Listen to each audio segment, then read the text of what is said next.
बिस्मिल्लाहिर्रहमानिर्रहीम। अस्सलाम वालेकुम नाज़रीन, आप यूट्यूब चैनल देख रहे हैं। मैं इमरान खान।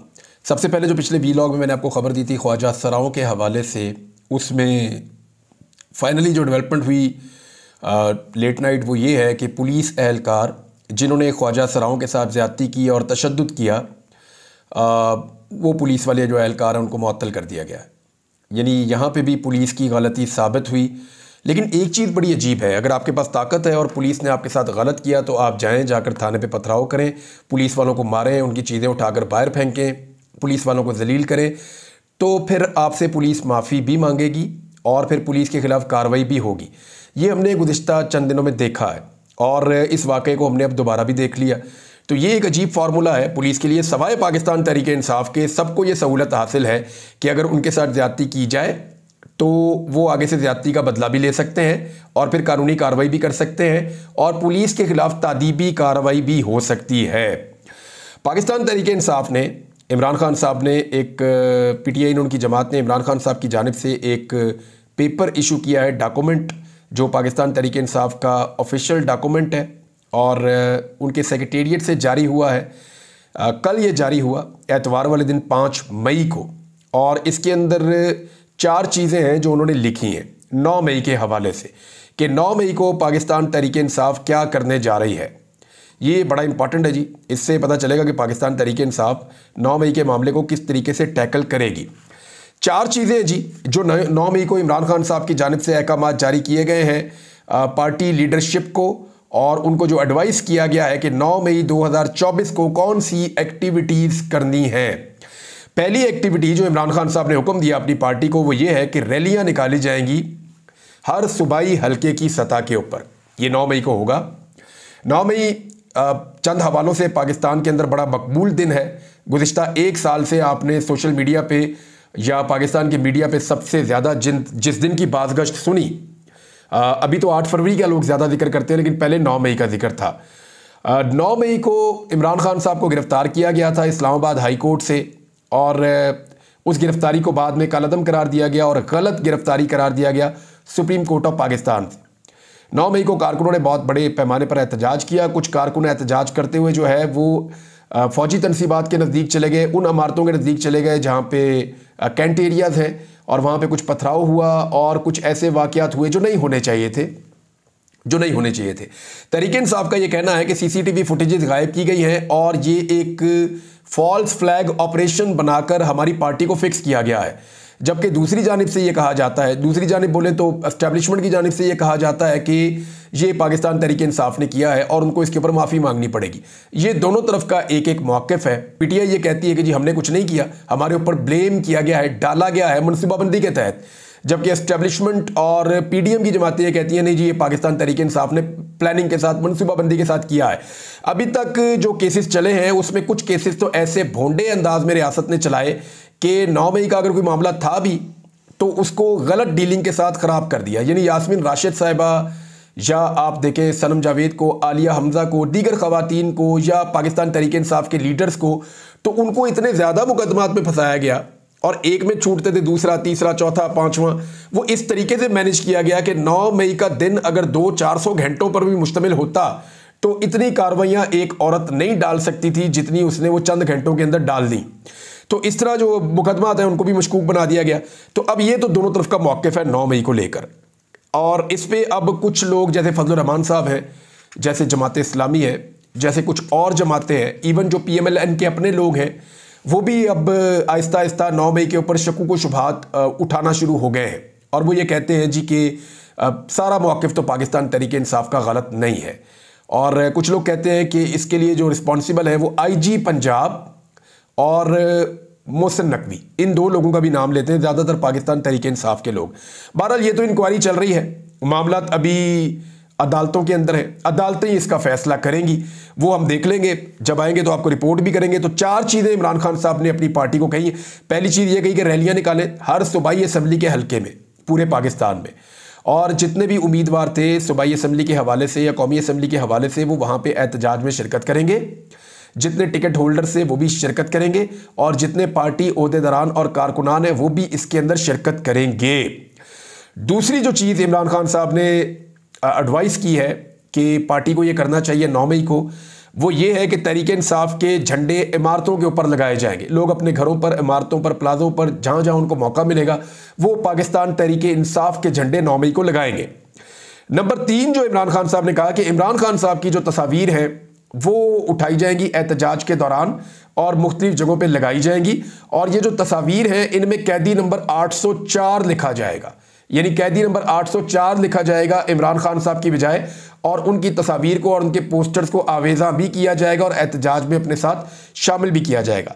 चौथी और आखिरी जो इमरान खान साहब की इसमें तजवीज़ या उनकी नसीहत या उनका जो इंस्ट्रक्शन है अपनी पार्टी के लिए वो ये है कि 9 मई को तहरीक इंसाफ के जो शोहदा हैं उनके लिए भी फातह खानी की जाएगी।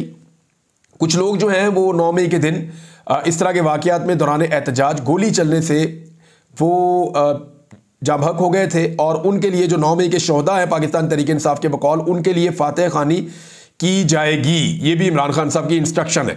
तो ये 4 चीज़ें 9 मई के लिए प्लान की हैं पाकिस्तान तहरीक इंसाफ ने। दूसरी जानिब PDM की सरकार ने भी कुछ चीज़ें प्लान की हैं 9 मई के बारे में, और उनमें से कुछ मैं आपको पहले बता भी चुका हूं कि उन्होंने सोशल मीडिया के ऊपर एक बड़ी खौफनाक बम्बारमेंट तैयार कर रखी है जिसमें ये साबित करने की कोशिश करेंगे कि पाकिस्तान तहरीक इंसाफ और इमरान खान वर्सेस पाकिस्तान की फ़ौज। हालांकि इमरान खान कई मरतबा कह चुके हैं कि ये फ़ौज मेरी है, ये मुल्क भी मेरा है, मैं इस मुल्क को छोड़कर कहीं नहीं जाऊंगा, एक मजबूत फ़ौज की हमारे मुल्क को ज़रूरत है, मेरा इख्तलाफ सिर्फ और सिर्फ एस्टेब्लिशमेंट की पॉलिसी से है, और वो पॉलिसी जो बंद कमरों में बनती है और अवामी मैंडेट का एहतराम नहीं करती। ये इमरान खान साहब का कहना है। वैसे इक़्तिदार से निकलने के बाद ज़्यादातर सियासतदान ऐसा ही मौक़िफ़ रखते हैं, लेकिन ज्यादातर सियासतदान डील कर लेते हैं। फिलहाल इमरान खान साहब ने अब तक डील कोई नहीं की।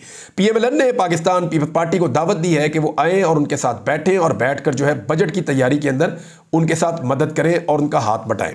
एक्चुअली ये राब्ता उन्होंने क्यों किया? देखिए, इस वक्त बजट है नहीं।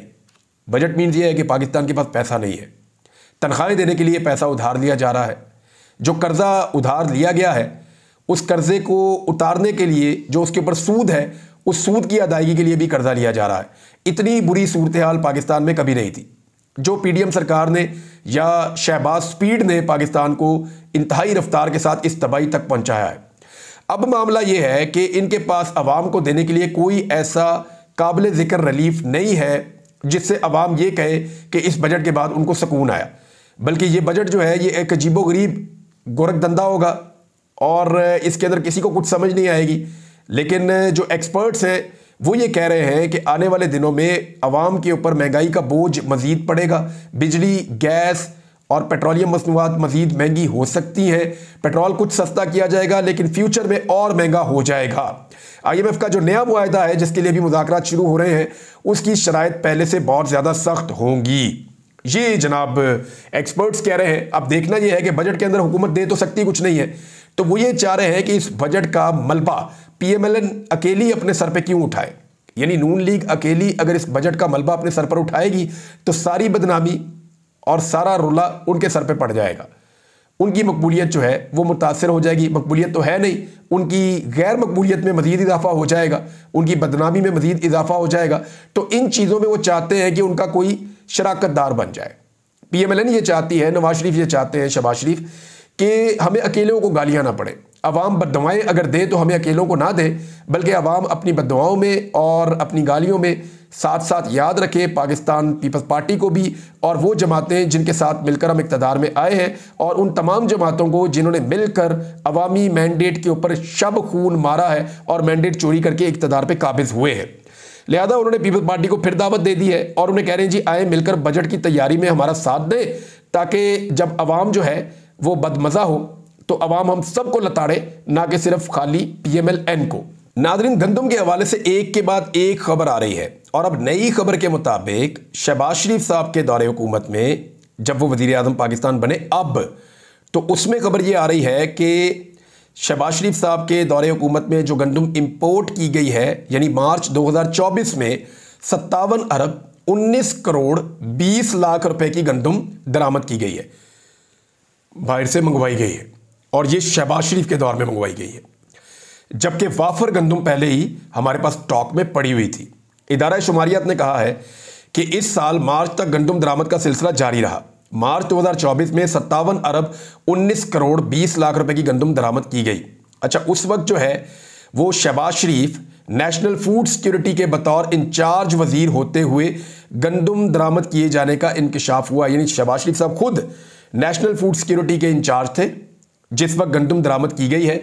यानी अगर ये एक स्कैंडल है तो इसका एक हिस्सा अगर काकड़ के गले में जाके पड़ता है, एक हिस्सा अगर इसहाक डार के गले में जाके पड़ता है, तो एक हिस्सा शहबाज शरीफ के गले में आकर भी पड़ता है।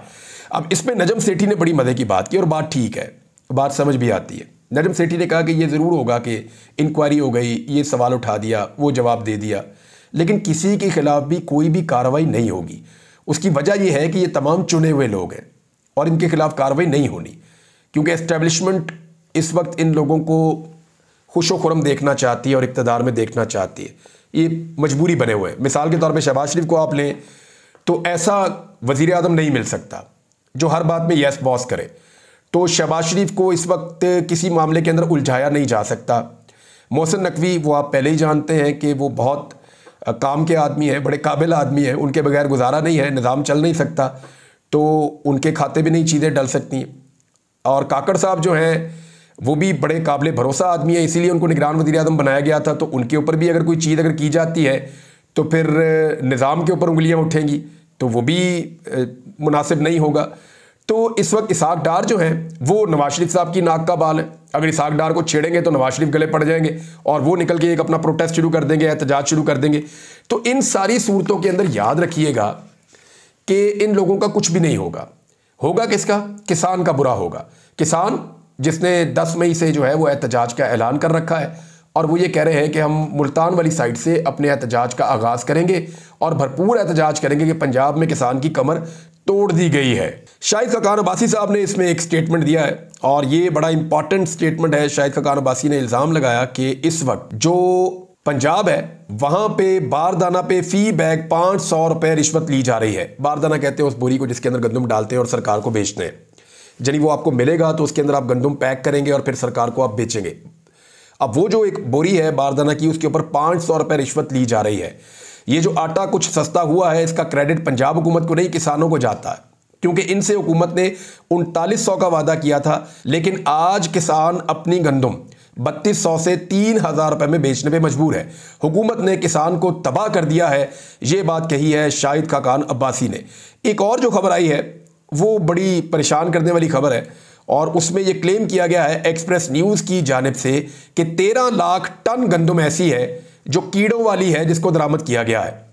पाकिस्तान तहरीक इंसाफ ने इसको शेयर भी किया है। उन्होंने कहा ज़रई इनकलाब और मईशत की बहाली के नाम पर रियासती अमूर पर SIFC के जरिए बाकायदा फैसला करने वालों के टाउट्स ने कीड़ों वाली गंदम दरामद की जिस पर $1 अरब ज़ाया किए गए। अवाम को कीड़े मकोड़े समझने वाली एस्टेब्लिशमेंट अब अवाम को कीड़ों वाली गंदम फराहम कर रही है। ये पाकिस्तान तहरीक इंसाफ का जनाब इसके ऊपर मौक़िफ़ है। अनवारुल हक काकड़ साहब ने भी अपना एक मौक़िफ़ दिया है और उनका मौक़िफ़ भी है। इसके अलावा एक निगरान वज़ीर थे, उनका मौक़िफ़ भी आया है। तो सारे अपना अपना मौक़िफ़ दे रहे हैं गंदम वाले मामले के ऊपर, लेकिन किसी के गले में भी ये फंदा जाकर फिक्स नहीं हो रहा। हाँ, अगर इमरान खान के दौर में ऐसा कुछ हो जाता या अभी भी ये मामला अगर इमरान खान साहब पे किसी तरह डाल दिया जाए तो फिर आप देखिएगा रातों रात कैसे इंसाफ होता है, क्योंकि पाकिस्तान तहरीक इंसाफ के मामले में इंसाफ की जो रफ्तार है वो 200 किलोमीटर फी घंटा है और PMLN के मामले में जो इंसाफ है वो तो इतना स्लो चलता है कि कई घंटों में 1 किलोमीटर भी तय नहीं कर पाता। नाज़रीन, एक स्टेटमेंट जो है ये बड़ा इंटरेस्टिंग है, मैं आपके सामने रख देता हूँ कि इमरान खान के साथ इख्तलाफ तो हो सकता है, लेकिन निकाह में घुस जाना, तुम्हारा निकाह ऐसा है, तुम्हारा निकाह वैसा है, लख दी लानत इस सोच के ऊपर।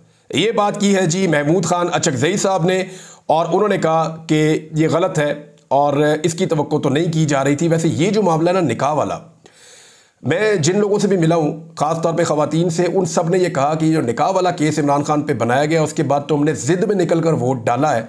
शायद ये केस ना बनता तो हम इतने जोश के साथ और इतने वलवले के साथ निकल कर वोट ना डालते, क्योंकि इससे हमें महसूस हुआ कि ये सारा निज़ाम इमरान खान के साथ पर्सनल हो गया है और अब उसकी इज़्ज़त के साथ भी खेलने की कोशिश कर रहे हैं। यानी एक इतना बड़ा विक्टिम कार्ड था ये, जिसको इस्तेमाल किए बगैर यानी इमरान खान साहब को इस्तेमाल करना ही पड़ा। इतना बड़ा विक्टिम कार्ड दे दिया इस निज़ाम ने इमरान खान को कि वो चल गया ऑटोमेटिकली 8 फरवरी 2024 को। इमरान खान साहब का एक और स्टेटमेंट है, उन्होंने कहा मुल्क की तबाही के जारी सिलसिले को रोकने के लिए कौम का हर फर्द अपना किरदार अदा करे और अल्लाह ने इसे जो ताकत और वसाइल दे रखे हैं उन्हें अपनी आज़ादी के हुसूल के लिए वक्फ करे। ये इमरान खान साहब का एक स्टेटमेंट है, ये भी पाकिस्तान तहरीक इंसाफ ने अपने ऑफिशियल अकाउंट से शेयर किया है। नाज़रीन, हम बात करते शाहिद असलम साहब के हवाले से, और उसमें शाहिद असलम साहब के ऊपर जो बेसिकली इल्ज़ाम लगा था सबसे पहले वो ये था कि उन्होंने साबिक army chief general retire Qamar Javed Bajwa साहब की जायदादें निकाली थी और जायदादों की उसने मालूमात दी थी, तो उसको फिक्स किया गया, उसको गिरफ्तार किया गया। जिन हालात से वो गुजरा, उसके बाद शाहिद असलम को पाकिस्तान छोड़कर पाकिस्तान से बाहर जाना पड़ गया, उनकी जान खतरे में थी। अब मुख्तलिफ लोग ये सवाल उठा रहे हैं कि अगर ये किसी सियासतदान की जायदादें कोई जर्नलिस्ट निकाले तो उसके साथ क्या सलूक होता है। यानी सियासतदान की चमड़ी उधेड़ दी जाती है और जर्नलिस्ट को अवार्ड दिए जाते हैं कि कमाल किया आपने, ज़बरदस्त आप निकाल कर लाए एक स्टोरी।